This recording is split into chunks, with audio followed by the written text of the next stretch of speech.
fuune shama harka fuune jechuun alaaluma harka fuudhin harka fuune shama harka fuune jechuun alaaluma kan irratti beeke waan argee tuttuqe vaayirasiin affaale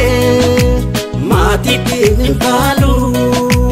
kan irratti beeke dhibee hunda dhibee kan addunyaa yaaddeesse salphiseen ilaalu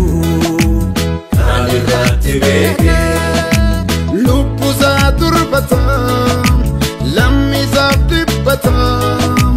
cimsee of eeggataa kan irratti beeke harkasaa dhiqataa sochisaa to'ataa dhibeerraa of qusataa kan irratti beeke yoo qaamni kee o'ee kan irratti beeke yoo si kufaasisee kan irratti beeke yoo fura si kutee kan irratti beeke